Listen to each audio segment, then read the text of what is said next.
Going to UNC.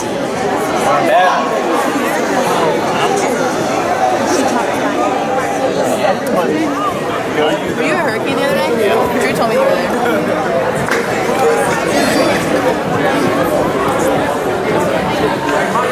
Coming out and recognizing and celebrating the accomplishments of these young men and women. It's a great experience and opportunity to be able to do this. A lot of people in this room, older people like me, have had that chance to go on and play sports at the next level and let someone else pay for it. And mamas and daddies really appreciate that. So, but listen, I don't want to take up any more of your time. We want to focus on these young people right here. A large class, as usual. I just want to say thank you to our coaching staff who do an amazing job with our young men and young women, not only helping them become better football players, but better people, helping get them into school, and constantly on phone calls with people all over the country, talking to coaches, you know, most of us have never heard of, but it doesn't matter. It's all about one thing, young man, young woman getting the opportunity to compete on the next level. And let me tell you something, when you walk out of one of those schools, it doesn't matter what the name is on it, it's the same degree, and it's going to give you some great opportunities. So we just want to say congratulations. So I'm just going to introduce a young man, and then Coach Darlington's going to tell you more about him. Okay, first is Boris Lewis.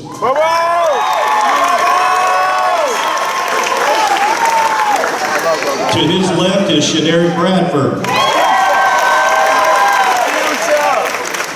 And we have Spencer Chambers. Stephen Billings Larson. Drez Barber. Chance Bush.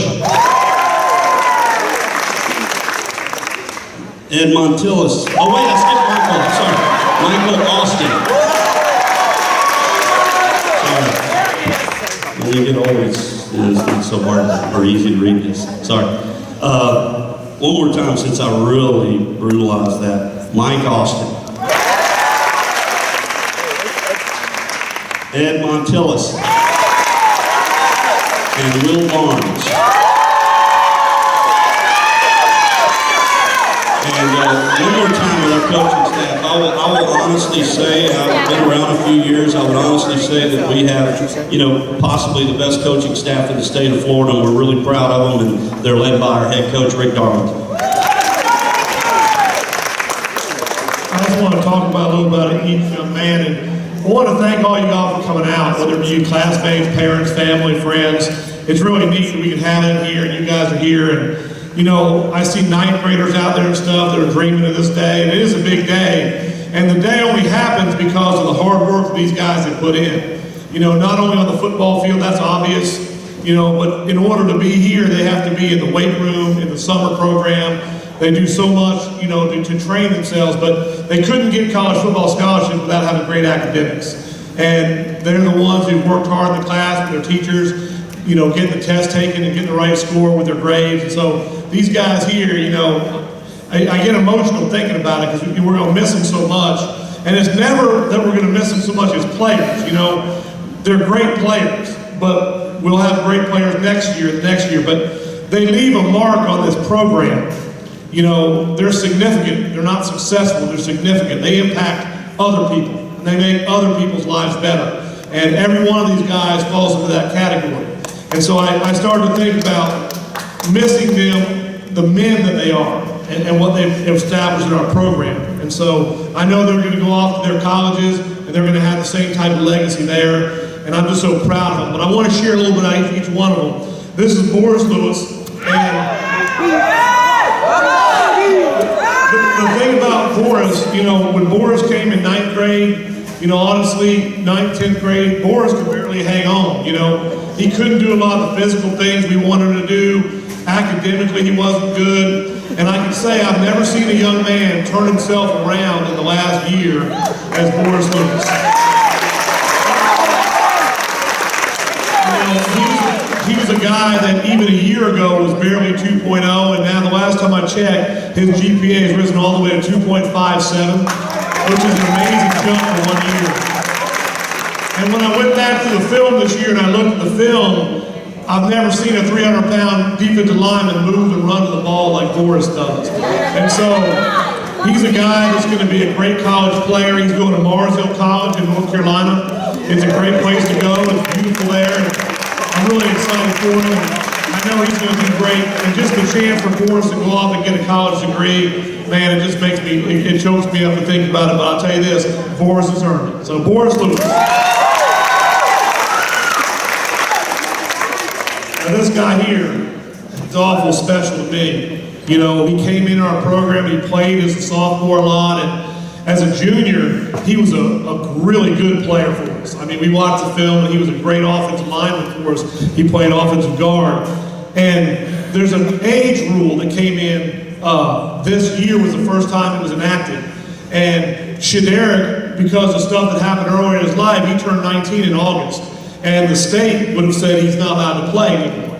But our athletic director, Russell Wombles, and he didn't take himself out of our weight class when he was done playing. And so here's a guy that had a year and a half to go, no football in sight, and he was still in our weight class working as hard as anyone.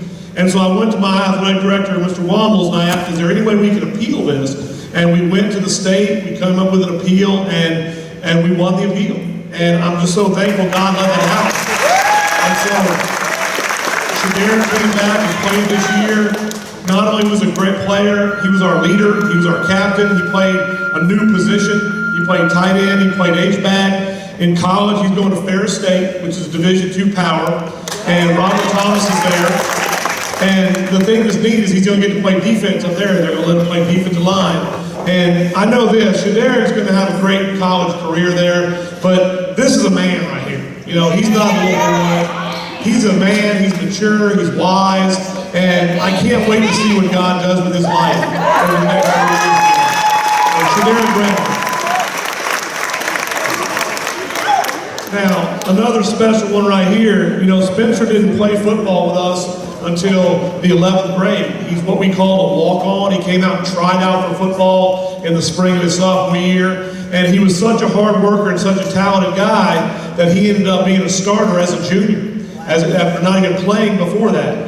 And so then this year, again, had a great spring football practice, did a great job with this and that. And Coffeyville Community College, one of the best community colleges in the country out in Kansas where Deshaun Massey is, they've offered him a scholarship. He's going to play strong safety out there.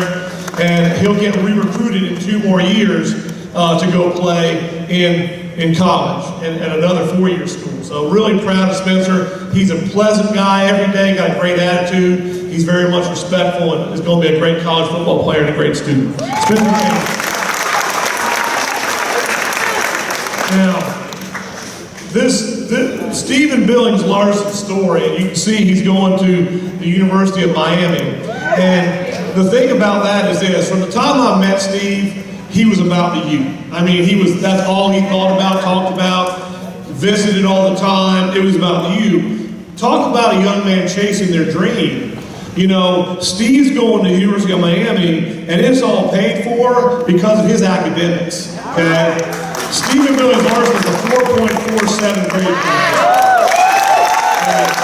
And so, every summer, Steve was going to camp down in Miami, and it wasn't just football camp. He was going to a scholars camp and setting himself up for every scholarship he could award there. And so we always talk about academics and chasing your dream, but because Steve believed in himself as a player, but did all the work as a student, he's getting to go off and play at a major Division I place and chase his dream because of his great grades and his great effort. So, man, we're really proud of him. Stephen Billings. Now, this next young man, he was a newcomer here. He transferred in last fall season. And it was about January he transferred in. So he's only been here just over a year. And I think it was kind of culture shock when he came in. But I talked to his high school coach up in Georgia where he transferred from.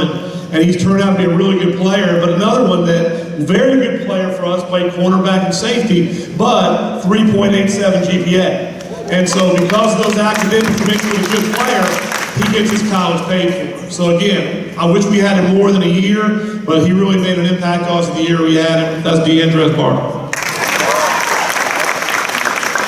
Okay? It's funny because it's like every guy, there's a story on it. Every guy has a special place in our heart. You know, Chance Bush went to Dr. Phillips as a sophomore, okay? And then he came and transferred here a year ago.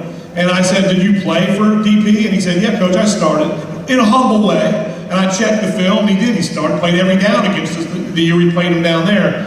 And then Chance transferred out last spring because his dad got a job at the First Academy and he wanted to play for his dad. And I can't tell a young man not to honor your father and play for your dad.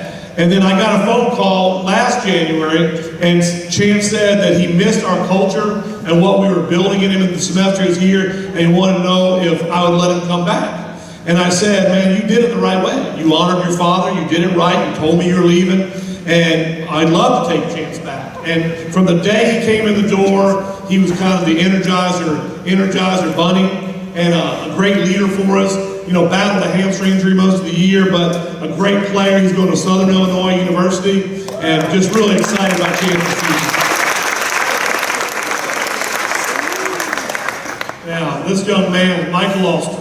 Okay, played defensive end for us, big defensive lineman, started for 3 years, heck of a player. And Mike's the guy that always has a smile on his face, you know, was a good leader, always doing the things he could to help the team. So again, Mike got a chance to go to University of Tennessee, Chattanooga. It's a 1AA school, and he's going to play D-line there. It's in a beautiful city, and they really want Mike. And again, when you're recruited, and a staff wants you like they want linemen, that's a good feeling, and he deserves it. So Mike battled injuries, but he always fought through them and played hard, was a great teammate, great leader, and man, Mike's got a great future. Michael Austin.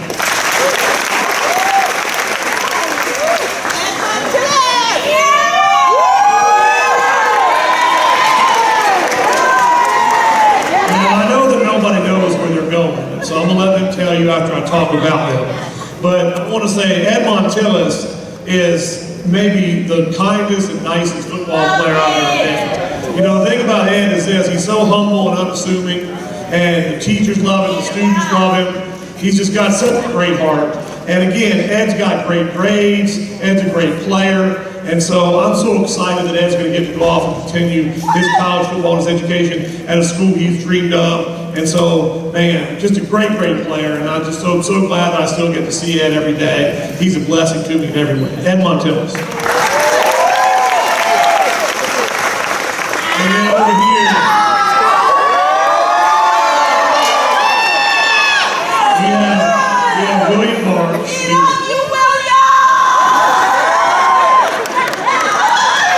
I wanted to call him Willie, but I compromised with Will, I guess. So I call him Will Barnes. But, you know, I remember in 8th grade, you know, Curtis Barnes' dad would bring Will and Ed over to the football games, and after the game, he'd talk to me and say, hey, these two guys are coming next year. And it's amazing that 4 years has passed, and now here these guys are getting to go to a Division I college and play football together, just like they came over together. You know, it's a great story. Will's got a great family, he's been raised well, he's done great on the field, and he's going to do great in school. And so again, really proud of him. He's our 3rd Army All-American offensive lineman in the last 6 years. What a great honor that is.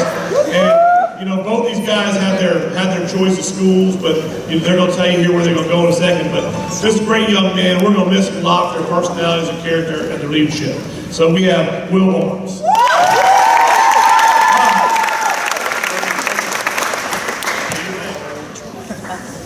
Everybody get their phones out.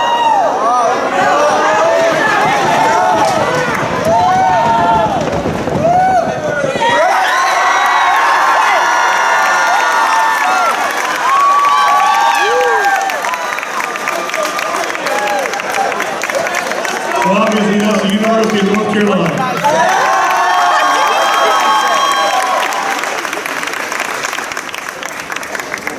Now again, I'd just like to thank you for coming out and supporting these guys.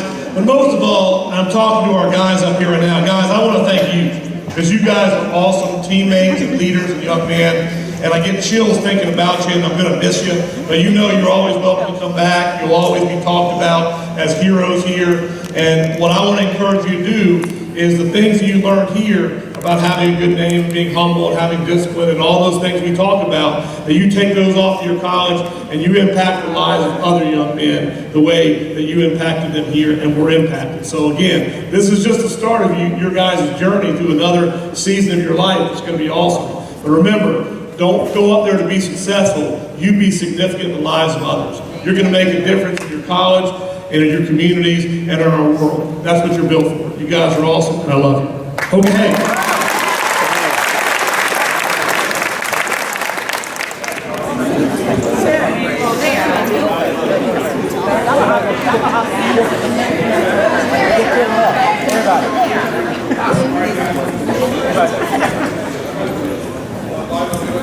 Where is Taylor and